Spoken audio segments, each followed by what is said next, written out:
generales de la embriología que tenemos que conocer y manejar. Acá van a aparecer un montón de conceptos y terminología nueva, que a lo mejor al principio les resulta difícil, pero bueno, ya se van a ir familiarizando.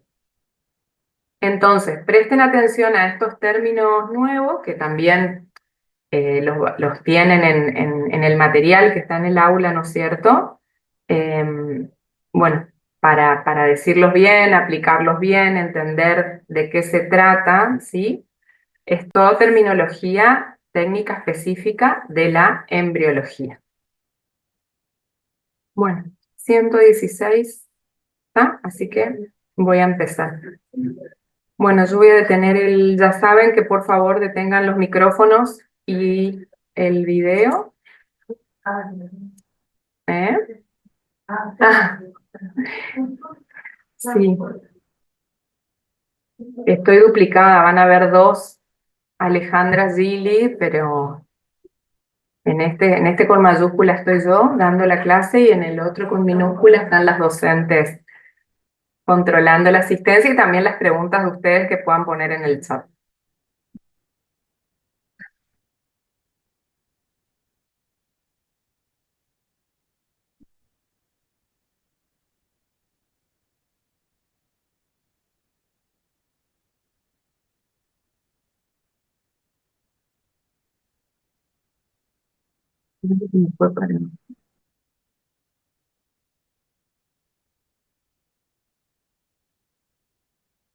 ¿Sí? ¿Se ve bien? Bueno, yo quería correr la barra, esto porque me molesta. Acá. Bueno, muy bien. Vamos a empezar entonces.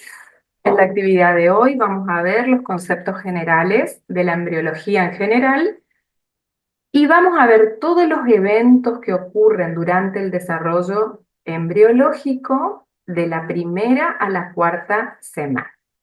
Entonces, para empezar a entender lo que es la embriología, debemos saber que es una ciencia que estudia los cambios que ocurren en la formación de un nuevo ser, desde que ocurre la fecundación hasta el nacimiento o alumbramiento. El resultado de la fecundación es lo que nosotros llamamos huevo o cigoto, ¿sí? Muy bien. Este desarrollo embriológico, para que podamos comprender bien los eventos que suceden, didácticamente están divididos en tres periodos. Un periodo preembrionario, que es aquel que abarca los cambios y eventos que ocurren durante la primera, segunda y tercera semana del desarrollo, o sea, bien al inicio y al comienzo de la formación de este cigoto. Y también la segmentación, que es la segmentación, la división que va a empezar a ocurrir, la división celular que empieza a sufrir este huevo o cigoto. Su implantación en el útero y la gastrulación, que también es un evento que va a determinar la aparición de las hojas embrionarias o embriológicas. Entonces dijimos periodo preembrionario. Luego tenemos un periodo embrionario que se continúa, que abarca, fíjense, desde la cuarta hasta la octava semana del desarrollo. O sea, estamos hablando de alrededor de los primeros 2 meses del desarrollo embrionario del embarazo de la mujer. ¿Qué ocurre en este periodo embrionario? Fíjense, histogénesis. A ver, vamos a empezar a entender lo que es el significado de las palabras. Génesis, ustedes saben que es formación, ¿sí? Origen, inicio, histo, de que viene de tejidos. Entonces acá nos estamos refiriendo a la formación de nuevos tejidos, de nuevos órganos, ¿sí? O sea, de los órganos del cuerpo humano, y morfogénesis, determinando la morfología de ese nuevo ser. Estas dos etapas, el periodo preembrionario y el periodo embrionario, son las etapas más vulnerables durante el desarrollo embriológico y durante el embarazo. ¿Por qué? Porque cualquier agresión que pueda suceder en cualquiera de estos dos periodos, en cualquiera de estas semanas entre la primera y la octava, puede determinar, ¿no es cierto?, algunos defectos congénitos y las consecuencias que esto ocasiona. Por último, tenemos el periodo fetal, que es el que constituye la mayor parte del desarrollo embriológico, que va desde la 9ª semana hasta el nacimiento, que ustedes saben que ocurre alrededor, normalmente sería en la semana 40, aunque suelen ocurrir nacimientos anticipados, ¿no es cierto?, a esta semana. ¿Qué ocurre en el periodo fetal? El crecimiento corporal, o sea, todo aquello que ya se inició durante el periodo preembrionario y embrionario, acá empieza a conformarse y a constituirse, y ese cuerpo, ¿no es cierto?, ya se va configurando en lo que va a ser luego ese bebé al nacer. Bueno, ahora nos vamos un poquito más atrás. ¿Cómo se origina, cómo surge este nuevo ser? Bueno, esto no debe ser conceptos nuevos para ustedes, pero es necesario recordarlos. La fecundación es este proceso mediante el cual se unen dos células, una célula femenina, el óvulo, y una célula masculina, el espermatozoide, para formar una nueva célula llamada huevo o cigoto. Este óvulo es un gameto femenino, o lo que también conocemos con el nombre de célula sexual femenina, ¿sí? ¿De dónde se origina y de dónde salen los óvulos en la mujer? Se originan a partir de los ovarios. La célula original, o sea, no nace como óvulo en sí, sino que en el ovario lo que se forma son ovocitos, que estos ovocitos luego maduran, ¿sí? Se forman y maduran y dan como resultado final este óvulo. Por otro lado, tenemos los espermatozoides, que son los gametos masculinos. Estos espermatozoides se originan en los túbulos seminíferos de los testículos, también a partir de unas células embrionarias que se denominan espermatogonias, que van sufriendo una diversa cantidad de modificaciones hasta madurar y transformarse en espermatozoides. Ahora, en la ampolla de las trompas de Falopio, bueno, este es el aparato genital femenino, ¿no es cierto? Esta imagen que nosotros tenemos acá.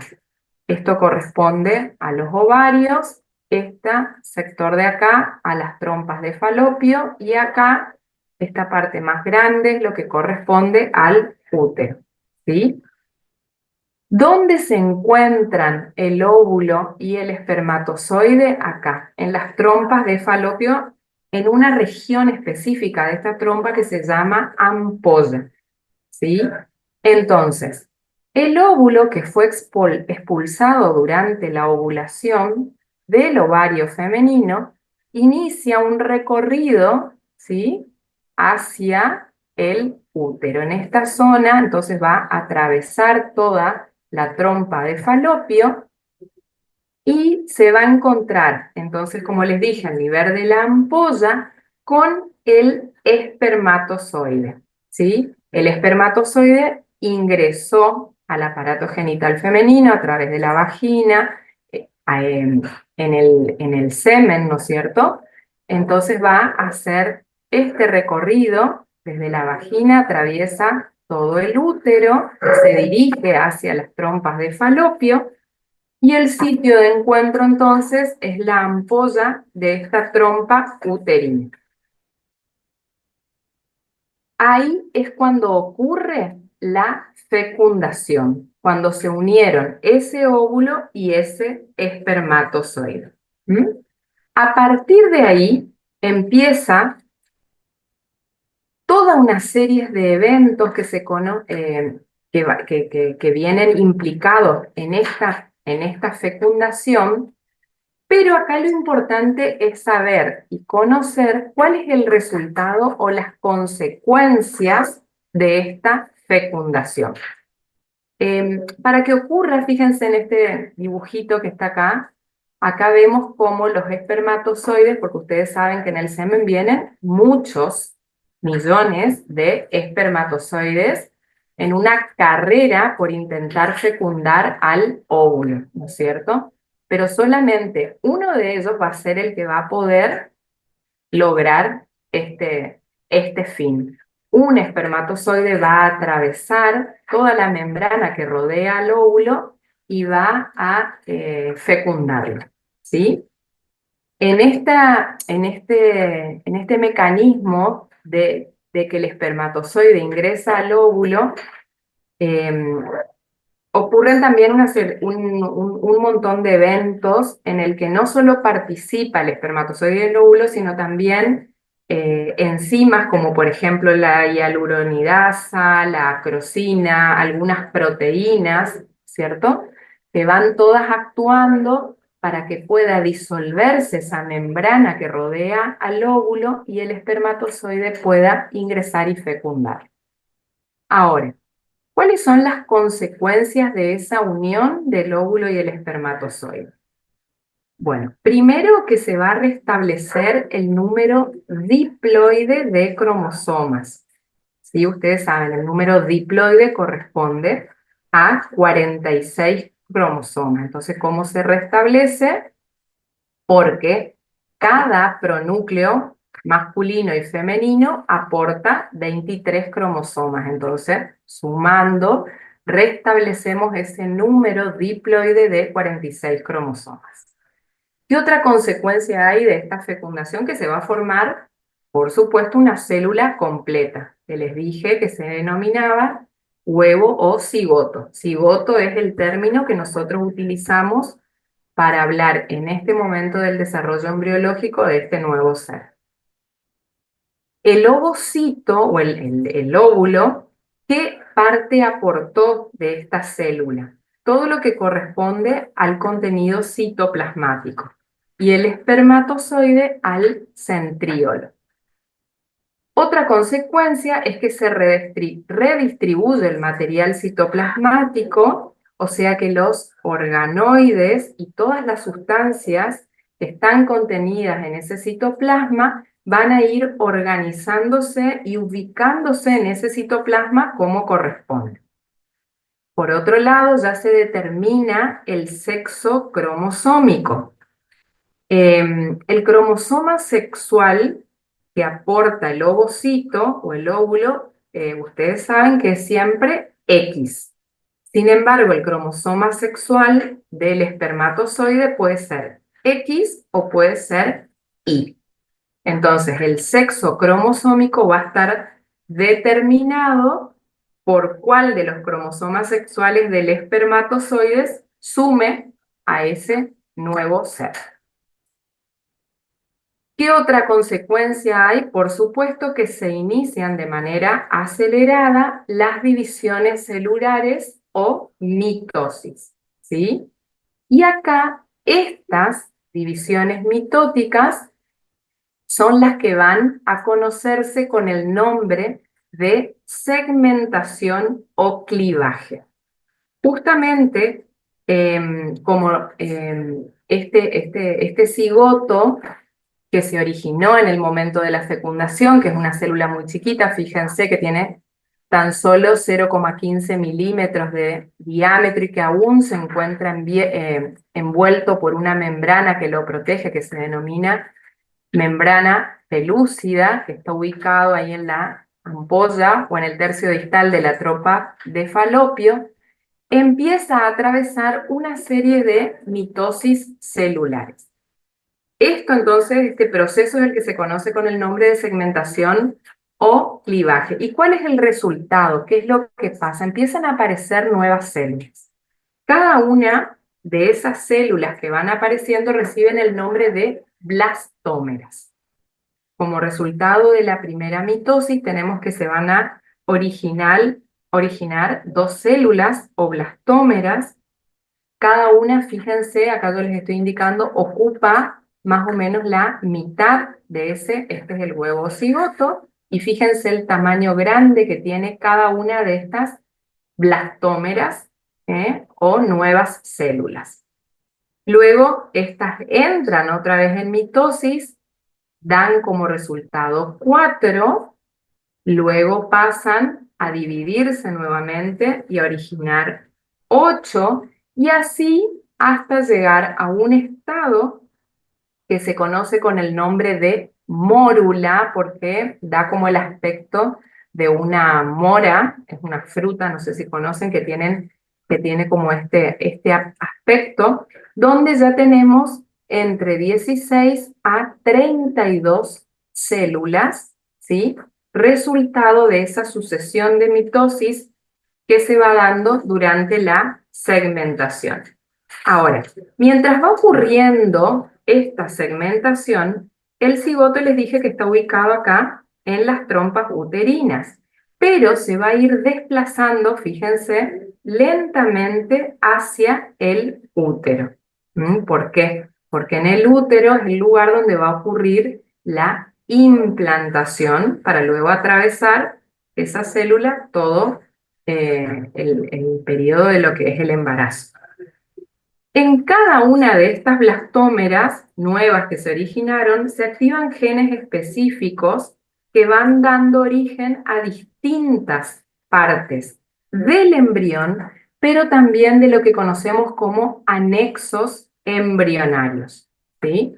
O sea que son estructuras que van a dar, que van a rodear y a proteger a ese embrión durante todo el embarazo. ¿Cuál es el resultado final de en esta primera semana del desarrollo de esta segmentación o clivaje? Lo que conocemos con el nombre de blastocisto o embrión unilaminar, ¿sí? Que es esta imagen que les estoy indicando acá. Ahora vamos a ver en detalle cómo está constituido entonces ese blastocisto.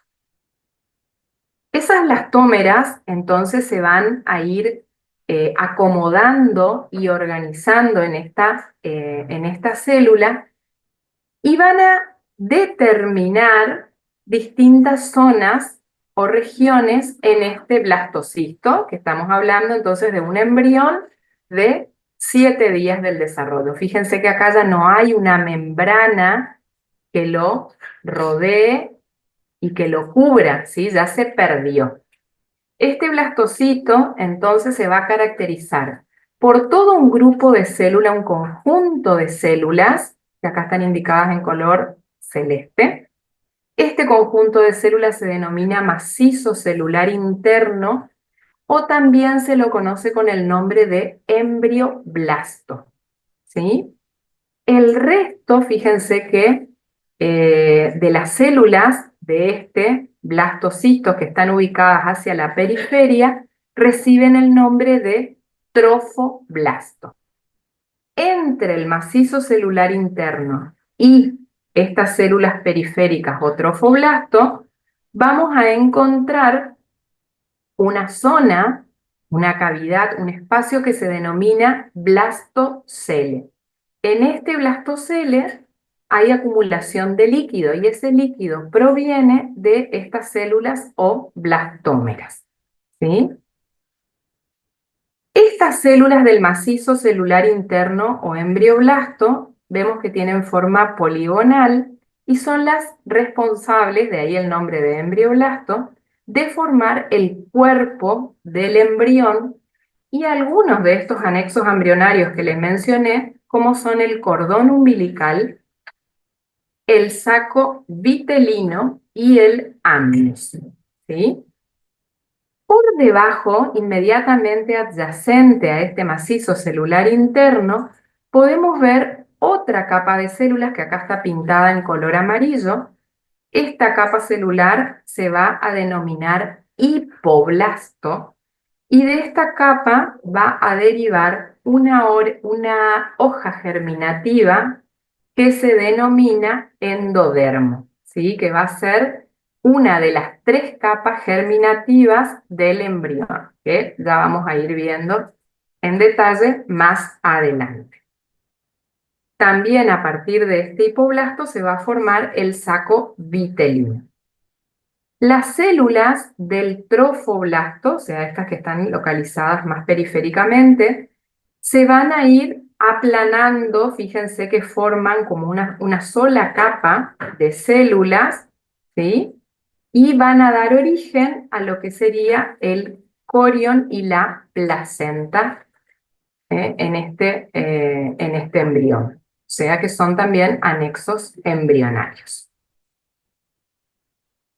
Hasta acá recordamos entonces que el embrión se encontraba en las trompas de Falopio y durante toda esta semana que ocurrió la segmentación o clivaje, se iba trasladando en dirección a la cavidad uterina.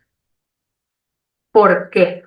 Porque alrededor del día 7, más o menos, va a ocurrir lo que se denomina implantación. También algunos autores lo denominan anidación, ¿sí?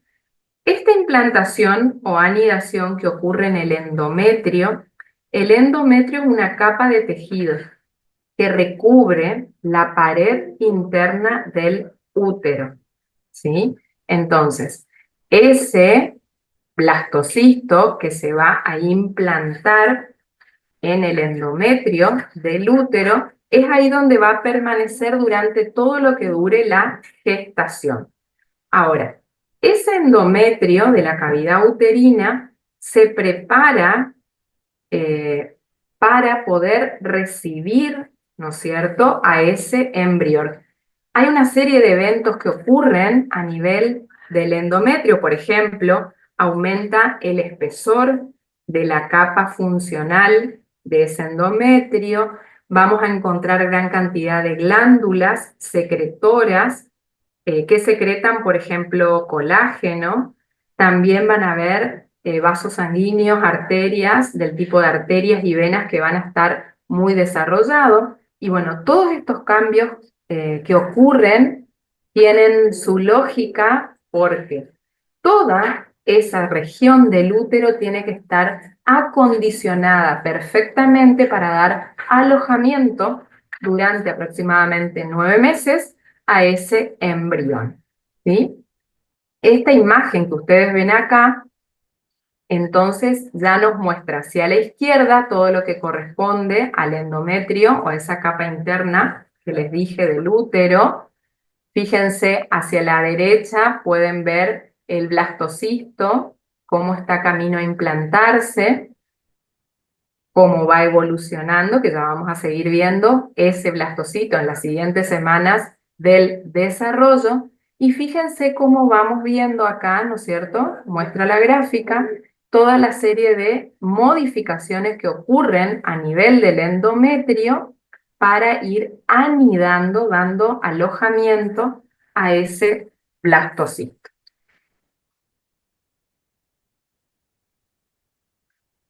Y así llegamos entonces a la segunda semana del desarrollo. Acá lo que va a ocurrir es que el trofoblasto, les vuelvo a recordar, el trofoblasto era la capa celular más periférica del blastocisto, entra en contacto con la capa epitelial del endometrio, ¿sí? Entonces ahí es donde nosotros decimos que ocurre realmente esa anidación o implantación. Esa región, ¿no es cierto?, donde van a contactar el trofoblasto con el epitelio endometrial es lo que conocemos con el nombre de polo embrionario. Todas las células del trofoblasto van a empezar a proliferar de manera acelerada y van a determinar la formación de dos capas, a su vez. Una que se denomina sinciciotrofoblasto y otra que es la capa más externa y otra más interna que se denomina citotrofoblasto. Este sinciciotrofoblasto, fíjense que es el que se va a profundizar en la capa funcional del endometrio. Las células de este sinciciotrofoblasto van a secretar una hormona que se llama gonadotropina coriónica humana. esa hormona pasa a la circulación sanguínea de la mujer, ¿no es cierto? También va a pasar a la orina y es la hormona mediante la cual se diagnostica, se detecta el embarazo en la mujer por diferentes test, ¿no es cierto? Ya sea de sangre o de orina. ¿Mm? Esa es la hormona, la presencia de esa hormona es la que nos da el resultado de embarazo positivo.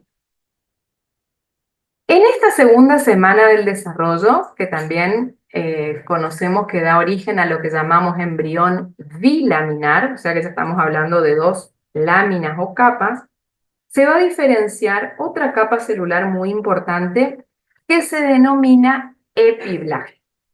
Este epiblasto, que está constituido por células cúbicas o cuboides, que están adyacentes a lo que va a ser la cavidad amniótica primitiva. Entonces tenemos de esta manera constituido este embrión bilaminar. ¿Cuáles son los cambios importantes que ocurren además de que aparece el epiblasto durante esta semana, esta segunda semana del desarrollo? Se va a establecer la circulación uteroplacentaria primitiva, ¿sí? Que va a fluir a través de la sangre materna y por el trofoblasto, ¿sí? También lo que va a ocurrir es que va a empezar a formarse lo que conocemos con el nombre de placa precordal. En un punto determinado de este disco embrionario, las células del epiblasto, ¿sí? Fíjense, estas amarillitas que les estoy indicando son las que corresponden al epiblasto, que es la lámina que aparece en esta segunda semana, y fíjense que inmediatamente por debajo, subyacente, quedó el hipoblasto, que era la lámina que apareció en la primera semana del desarrollo. En un punto determinado del disco embrionario, las células del epiblasto se van a unir fuertemente con las del hipoblasto y van a formar lo que llamamos placa precordal, que después en otro momento también se va a llamar membrana bucofaringea y que es el sitio donde se va a ubicar la futura cavidad bucal.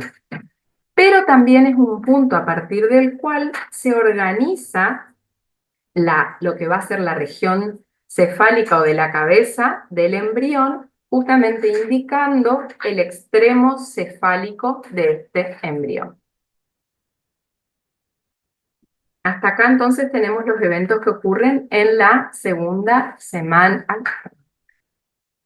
Fíjense, acá podemos ver un comparativo entre lo que es un dibujo esquemático de este disco o embrión bilaminar y lo que es un preparado histológico, ¿sí? Tenemos a la izquierda entonces, podemos ver todas estas células que constituyen el epiblasto, estas células pintadas de color celeste, y a la derecha, entonces, localizado en este preparado histológico. Ven que tiene mayor volumen celular este epiblasto. Inmediatamente por debajo, el hipoblasto, ¿sí? Acá a la derecha, se correspondería a esta línea celular. Fíjense, todas estas células de la periferia que pueden visualizarse, ¿qué es lo que vemos de las células? Los núcleos. Cada uno de estos redonditos son núcleos, y si hay un núcleo, quiere decir que ahí hay una célula. ¿Sí? Fíjense que acá en la periferia aún se ven entonces algunas de las células de ese trofoblasto. Y todo esto que ustedes ven acá, hacia arriba, ¿sí? Va a ser esa capa del endometrio que está alojando a este disco bilaminar. Bueno, ahora vamos a ver qué ocurre en la tercera semana del Profe, desarrollo. disculpe, antes de que continúe, ¿podría volver a la imagen anterior? Necesito anotar algo. ¿Esta No o la la de? anterior. Sí, yo Eh, escuchen, ¿ustedes pues, estás copiando lo de la presentación? no, no, no, lo de saco coriónico y saco vitelino, eso nomás me faltaba. Ah, bueno, igual no te olvides que esta presentación nosotros la ponemos en el aula, después en formato PDF, y la ampliación del tema lo hacen con la lectura del material que sí, ya está disponible, ¿m? De la recopilación bibliográfica. Bueno, ahí está. Ahora sí, ¿puedo seguir? Sí, profe, gracias. No, de nada. Bueno, vamos entonces a ver qué pasa en la tercera semana del desarrollo. Ese disco embrionario bilaminar, entonces, que estaba constituido por el epiblasto y el hipoblasto, ahora se va a transformar en trilaminar. Ese mecanismo por el cual se originan tres capas o láminas germinativas recibe el nombre de gastrulación, ¿sí? Entonces, la gastrulación es el mecanismo por el cual quedan constituidos en ese embrión tres capas germinativas o hojas germinativas que van a recibir el nombre de ectodermo, mesodermo y endodermo. Con estas tres capas germinativas queda constituido en esta tercera semana lo que llamamos como disco germinativo trilaminar o embrión trilaminar. Ahora vamos a ver en un cuadro más adelante qué partes, qué órganos, qué tejidos del ser humano se originan a partir de cada una de estas hojas germinativas. Entonces, ¿qué es lo que va ocurriendo acá? Se siguen dando, acuérdense, divisiones y movimientos celulares, ¿sí? El epiblasto, por ejemplo, va a formar lo que llamamos línea primitiva. ¿M? Esta línea primitiva se va alargando porque se van adicionando, sumando cada vez más células del epiblasto y va a formar en uno de sus extremos una estructura, aquí les muestro, que se denomina nódulo o nodo primitivo o nódulo de Hensen. A lo largo del eje longitudinal del embrión se va a formar otra estructura, una estructura cilíndrica de células que va a recibir el nombre de notocorda. ¿Mm? Alrededor de la notocorda se va a formar la columna vertebral. Y esta notocorda va a ser lo que decimos la base del esqueleto axial de este nuevo ser. También la notocorda, la aparición de la notocorda va a inducir a que se desarrolle la placa neural. La placa neural es la estructura embriológica que va a dar origen al sistema nervioso central. Entonces, detengámonos un poquito acá. Fíjense que estamos hablando de tercera semana del desarrollo y acá ya están todos los esbozos de lo que es el desarrollo del neurológico, ¿sí?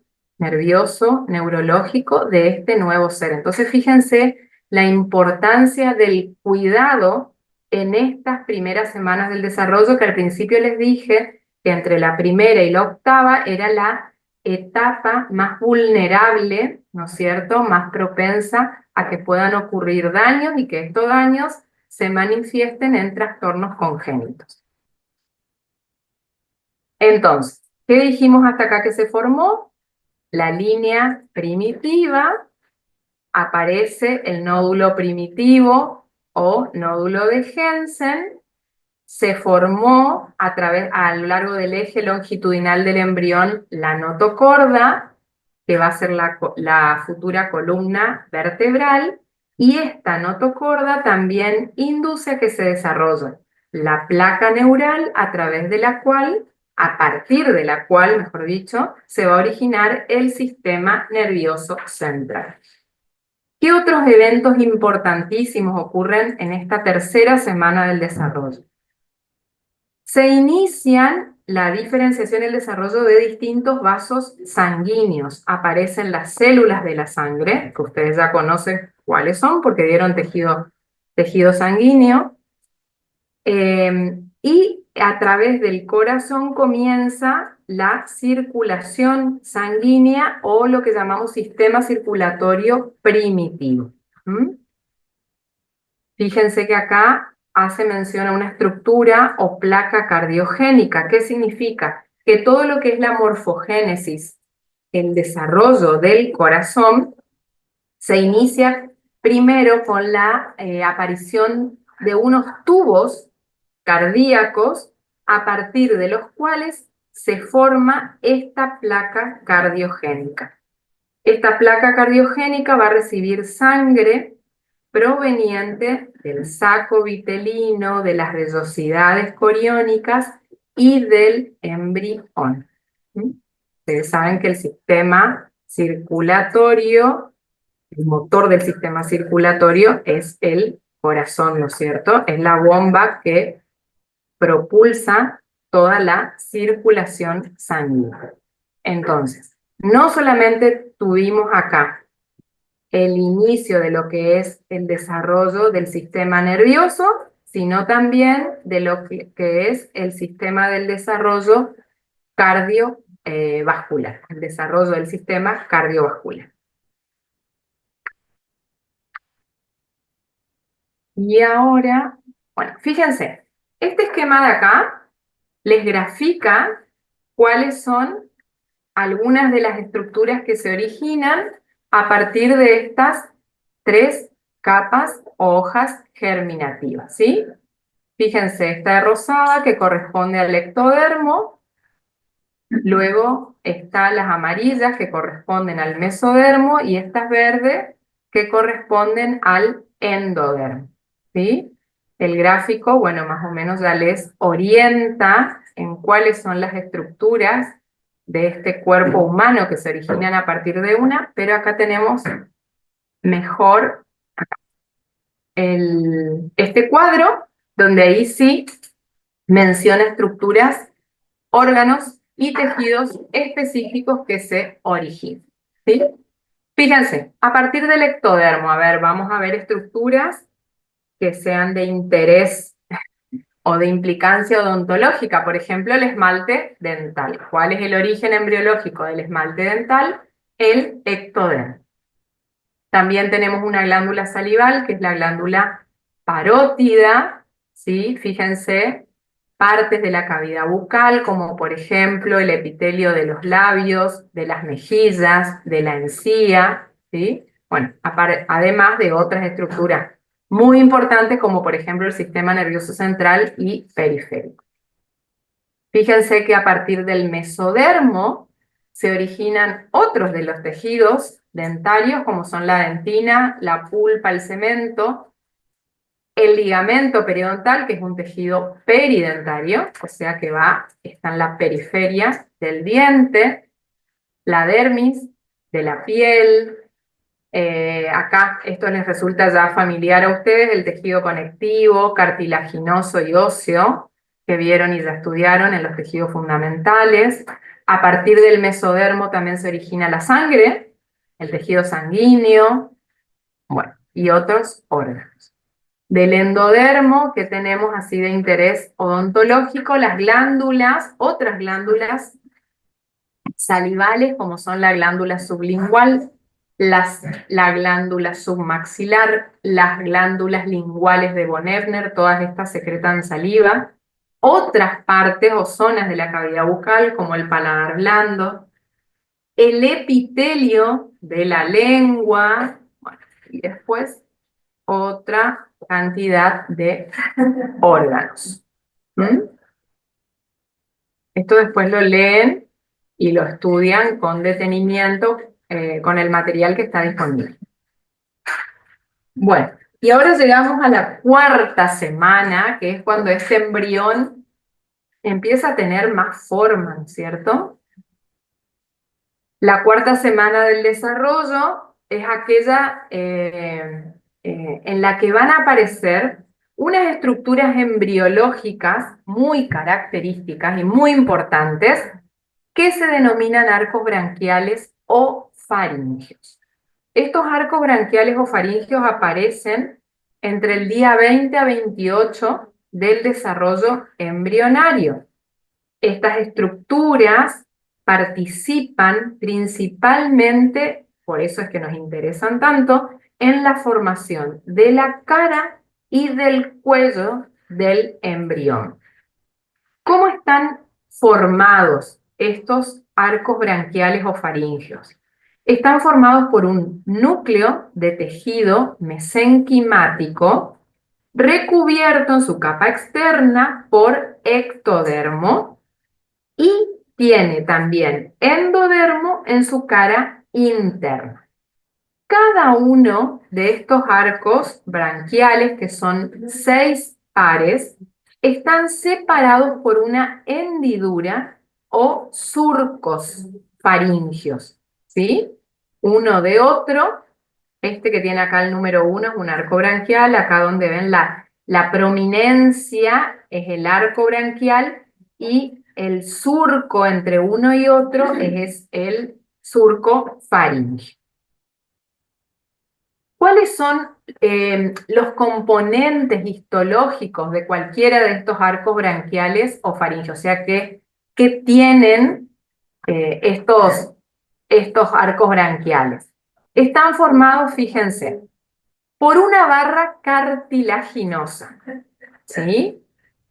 Tienen un componente muscular, tienen vasos sanguíneos, en este caso arterias, y tienen nervios, que corresponde, por supuesto, a un nervio craneal. ¿Mm? ¿Cuál es el arco branquial de estos 6 pares que para nosotros es el más importante? Es el primer par, el que se llama mandibular. Primer arco branquial o mandibular. Fíjense la cantidad de estructuras que derivan y se forman a partir de este primer arco branquial. Les dije que tenía distintos componentes: cartilaginoso, muscular, nervioso y sanguíneo. Bueno, fíjense cómo a partir de esos componentes se van originando estructuras específicas del macizo craneofacial. Por ejemplo, que derivados esqueléticos, cartílagos, todos ya se van a familiarizar más con estas estructuras también cuando avancen un poco en anatomía, ¿sí? Por lo pronto, bueno, es nuevo para ustedes, pero después cuando avancen en anatomía ya van a ir conociendo las particularidades de cada una de estas estructuras. Cartílago cuadrado, el cartílago de Meckel, la mandíbula, bueno, eso ya conocen, que es el maxilar inferior, el maxilar superior, el palatino, que es el hueso del paladar, el hueso malar. ¿Qué componentes musculares derivan de este primer arco branquial? Todos los músculos masticadores. Dentro de los músculos masticadores tenemos al músculo temporal, el massetero, los pterigoideos, el músculo miloioideo, el tensor del paladar, el tensor del tímpano, el vientre anterior del digástrico. Bueno, yo paso rápido, pero ustedes todo esto van a desarrollar en anatomía. ¿Qué nervio o par craneal importantísimo se origina a partir del primer arco branquial? El quinto par o nervio trigémino. ¿Por qué es tan importante para nosotros? Porque de las ramas de este trigémino se va a inervar. Ustedes saben que cuando hablamos de inervar o de nervio estamos hablando de dar sensibilidad, ¿sí? A todas las regiones de la cabeza, cara y cuello, ¿sí? Muy bien.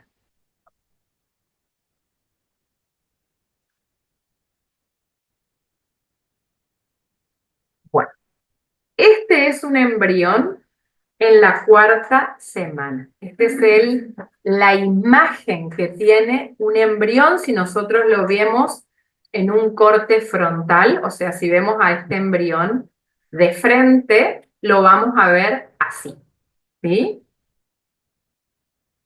Este embrión de 4 semanas va a estar formado por unas estructuras que se denominan mamelones. ¿Qué es lo que está pasando? Mientras se va formando el macizo craneofacial, acuérdense, sigue habiendo desplazamiento y multiplicación celular. Estos movimientos y multiplicaciones celulares van a dar origen a que se conformen los mamelones. Estos mamelones o estructuras embriológicas están constituidas por mesénquima y revestidos por ectodermo. O sea, todo el tiempo estamos haciendo alusión a estas 3 hojas germinativas que constituyen al embrión, ¿sí? Entonces, el mamelón tiene un macizo mesenquimático revestido por ectodermo. Ahora, ¿cómo se llaman los mamelones que constituyen este embrión durante la 4ª semana? Primero tenemos el mamelón cefálico, ¿sí? Que es fíjense, bien prominente, que como su nombre lo indica, también se llama frontonasal, como su nombre lo indica, cefálico, suponemos que es el que va a abarcar todo lo que es la región de la cabeza, ¿no es cierto?, de ese embrión, ¿sí? Fíjense que a los lados tenemos otros 2 mamelones maxilares superiores, son 2 ubicados en la zona lateral, los mamelones maxilares, y por debajo, hacia abajo, encontramos un único mamelón mandibular. ¿Mm? Fíjense que estos 4 mamelones, el cefálico, los 2 maxilares superiores y el mandibular, van a limitar este espacio que les estoy indicando acá, que es esta región negra, que es lo que se llama estomodeo o boca primitiva. Como nos interesa a nosotros conocer, entonces, el origen embriológico de la cavidad bucal primitiva, a partir de este estomodeo que queda delimitado en el embrión de 4 semanas por el mamelón cefálico en la zona superior, los mamelones maxilares superiores en las regiones laterales y el mamelón mandibular en la zona inferior o hacia abajo. Entonces es el embrión, una visión frontal o corte frontal, y fíjense ahora, lo vamos a ver de costado, que corresponde decir en una visión o corte lateral, ¿sí? Acá vuelvo un poquito para atrás.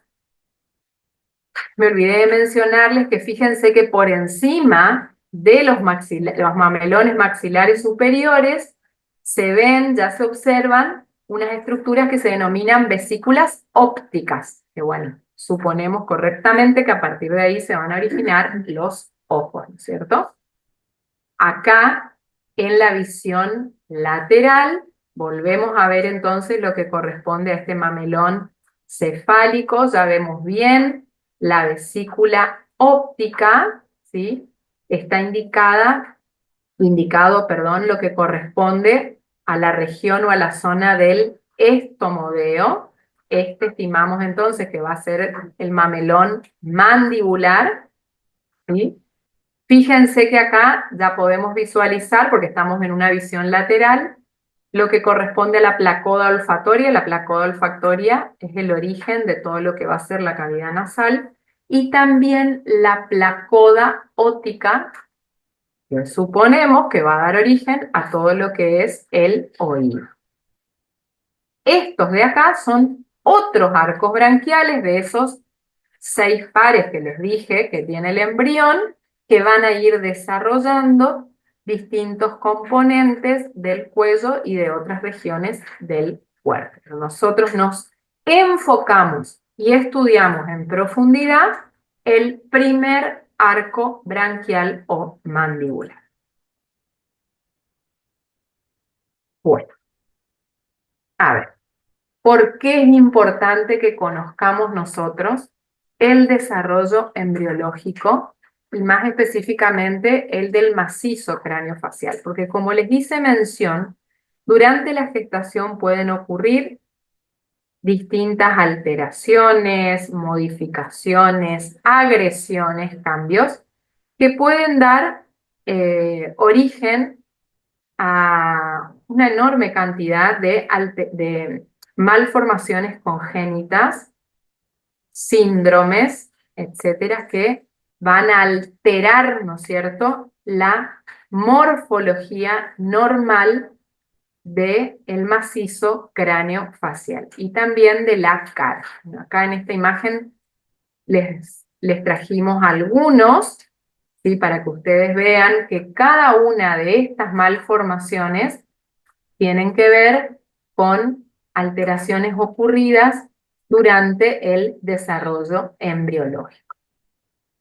Este que tenemos acá a la izquierda, que es el que tiene especial interés, ¿no es cierto?, para los odontólogos y para los cirujanos maxilofaciales, que se llama flap, que quiere decir fisura labio alveolar palatina. Y como su nombre lo indica, es una fisura o hendidura que va a abarcar, en este caso, porque hay de distintos grados y complicaciones, el labio del bebé, el alvéolo, los alvéolos o el borde alveolar o la región alveolar, fíjense en este caso, de todo lo que es el alvéolo del maxilar superior, y también acá llega a tomar hasta la región del paladar.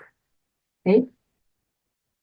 Estos son los motivos por los que nosotros necesitamos conocer, además, no solamente de las estructuras del macizo craneofacial, sino acuérdense que también le hice mención al origen embriológico de los tejidos de los dientes, de los tejidos dentarios, como son el esmalte, la dentina, la pulpa, el cemento, y los tejidos peridentarios, como el ligamento periódico.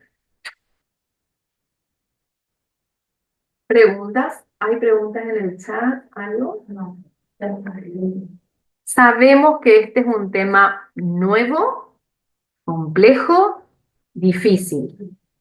Entonces, cuando a nosotros algo nos cuesta mucho, lo que tenemos que hacer es estudiar y leerlo varias veces. Por eso ponemos a disposición de ustedes